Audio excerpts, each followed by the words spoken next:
15 more essential English word chunks to supercharge your conversations. Are you trying to speak English like a native speaker? Many of my students want to speak idiomatic English, so they spend hours memorizing idioms. But unlike learning new words, you can't just use idioms when you learn them. You need to use them at the right time and place. And if you use them in the wrong time and place, you can sound really funny. What you really need to learn is chunks.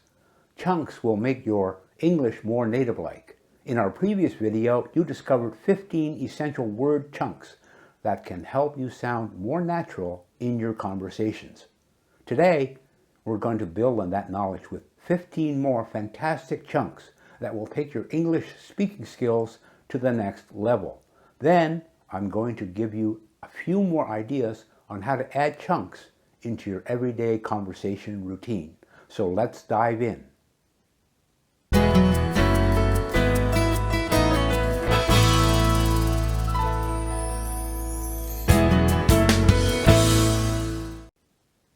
My name is Herbert Lee. I've been a Toastmaster for over 40 years, a presentation coach for 35, and an English teacher for well over 20.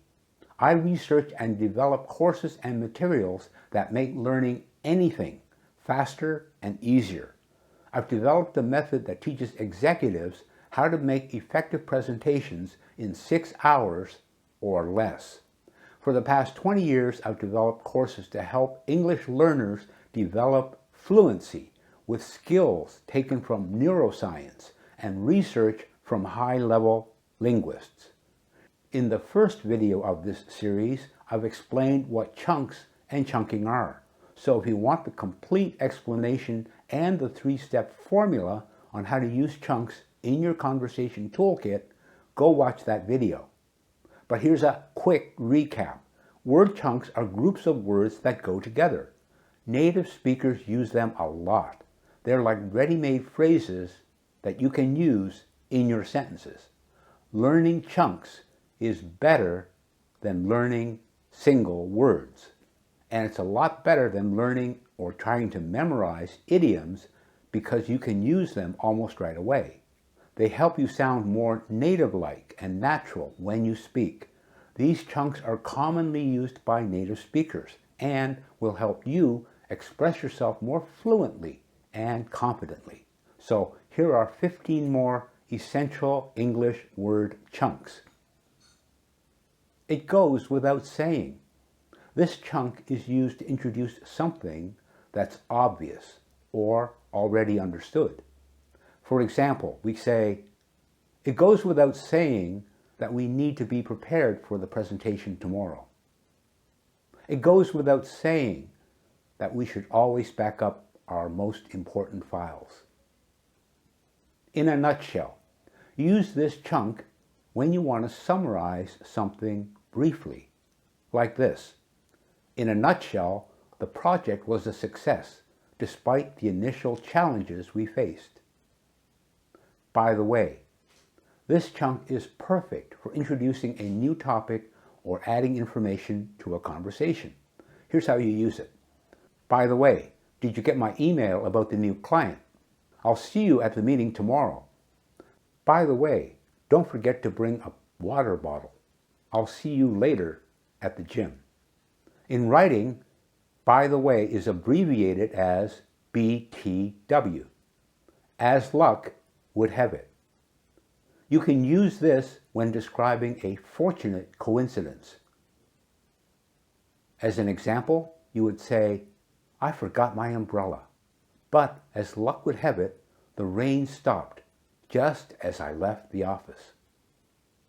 I forgot my lunch, but as luck would have it, a colleague brought extra sandwiches to share. To make matters worse, this chunk is used to introduce an additional problem or complication. For example, the flight was delayed by 2 hours. To make matters worse, we lost our luggage. The Wi-Fi wasn't working, and to make matters worse, my phone battery died. For what it's worth, Use this when offering an opinion that may or may not be valuable. For instance, for what it's worth, I think we should consider outsourcing this part of the project. For what it's worth, I think the blue design looks better than the red one. It's not the end of the world.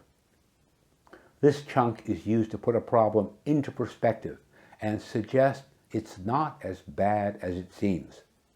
For example, I know you're disappointed about not getting the job, but it's not the end of the world. I know you're upset about losing the game, but it's not the end of the world. There's always next season. Other opportunities will come along. That's not my cup of tea. Use this when expressing that you don't like or enjoy something. For instance, they invited me to go bungee jumping, but that's not my cup of tea.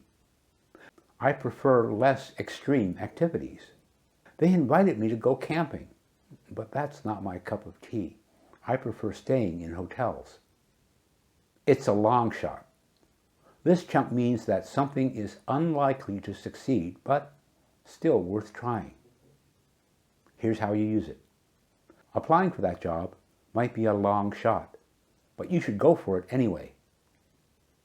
Getting tickets to the sold-out concert is a long shot, but we might as well try. You never know. To cut a long story short.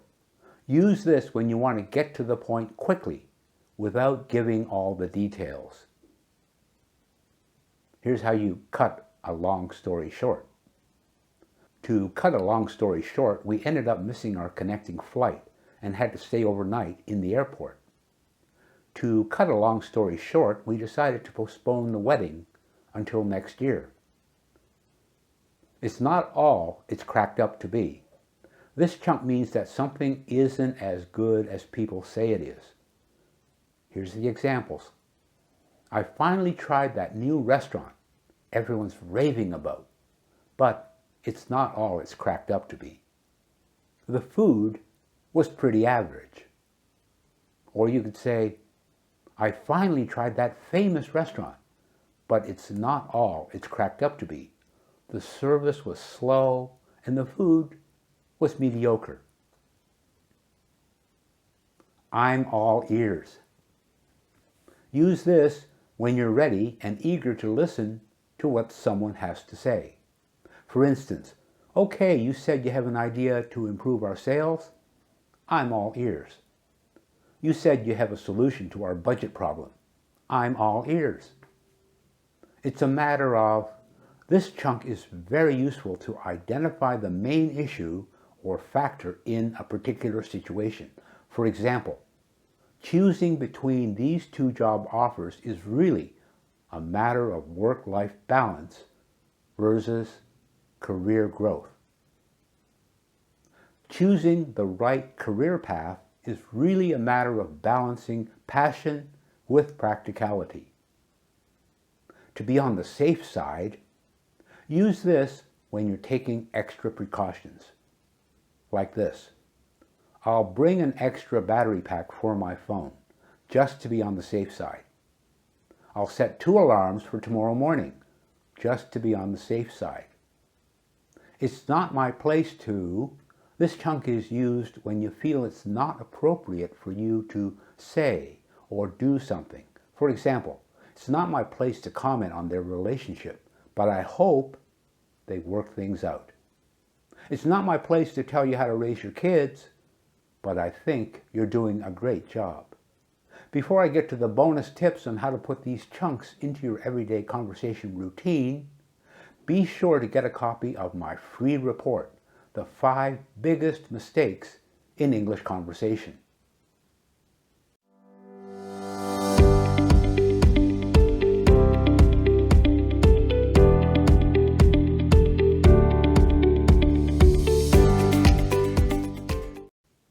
Now that we've covered these additional 15 word chunks, let's talk about how you can incorporate them into your English learning routine and daily conversation. Incorporating these chunks into your English practice. First, create a chunk journal. Start a dedicated notebook or digital document where you can collect and organize the word chunks that you learn. Very important is to collect the ones that people around you are using and collect those. That's real gold because you will hear them all the time, and if you use them all the time, people will understand you. Divide it into categories like expressing opinion, summarizing, or adding information. This will help you quickly find the right chunk when you need it. Chunk substitution exercise. Take a paragraph from an English article or book and try to replace words or phrases with appropriate chunks. This exercise will help you understand how chunks fit into the broader context and will improve your ability to use them naturally and correctly. Chunk of the day. Choose one chunk each day and focus on that chunk. Write it on a sticky note and place it somewhere you'll see it often, like your bathroom mirror or computer screen. And then try to use that chunk at least 3 times during the day in different contexts. Chunk storytelling. Challenge yourself to tell a short story using as many chunks as possible. This can be a fun exercise to do with a language exchange partner or in a study group. It helps you practice using chunks in a connected narrative in a real situation. Chunk listening challenge. While watching English videos or listening to podcasts, make it a game to identify as many word chunks as you can. Keep a score and try to beat your previous tally. This will train your ear to recognize chunks in natural speech. Chunk flashcards. Create flashcards with the chunk on one side and an example sentence on the other. Review these regularly, trying to come up with your own sentences using the chunk before checking the example. Chunk role play. With a study partner or language exchange buddy, create short role play scenarios that naturally incorporate specific chunks. This will help you practice using chunks in realistic conversational contexts. Here are some common mistakes to avoid when learning chunks. As you start using these chunks more frequently, be aware of these common pitfalls or mistakes. Overuse. While it's great to practice, don't try to force each chunk you know into a single conversation. This can make your speech sound unnatural. Use chunks when they fit in naturally. Don't misunderstand the context. Make sure you fully understand the appropriate context for each chunk. It's important to know when to use a particular chunk or chunks. For example, "It's not all it's cracked up to be" is used for disappointment, not for positive experiences. Watch out for incorrect prepositions.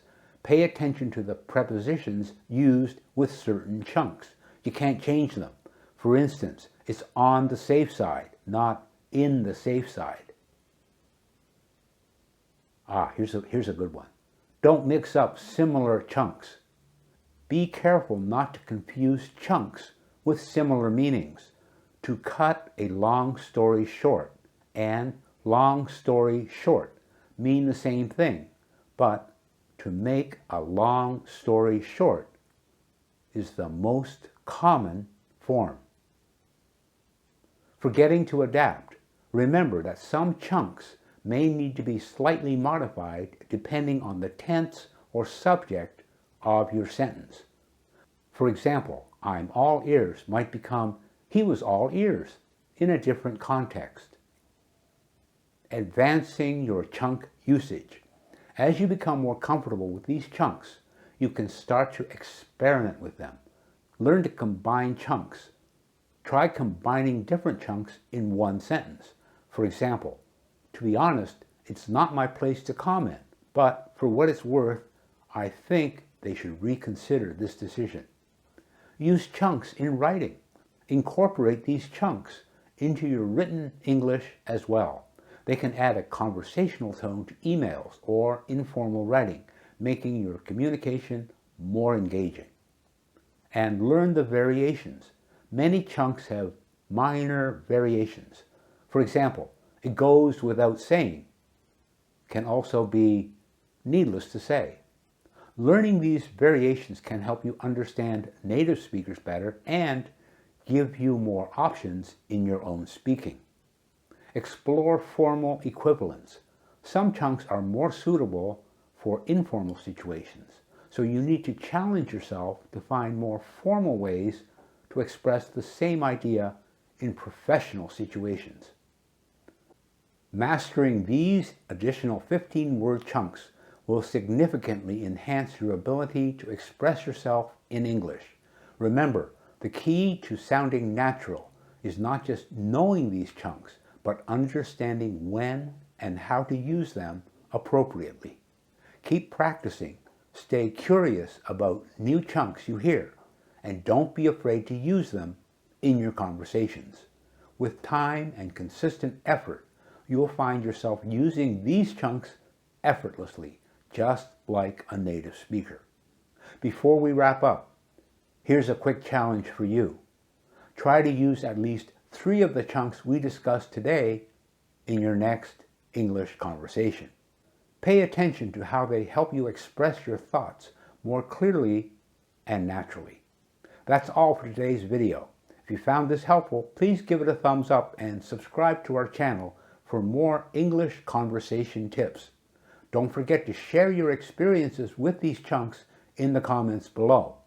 Which one is your favorite? How has learning chunks improved your English? I'd love to hear from you. Until next time, it's Herbert Lee saying, keep chunking along and happy learning.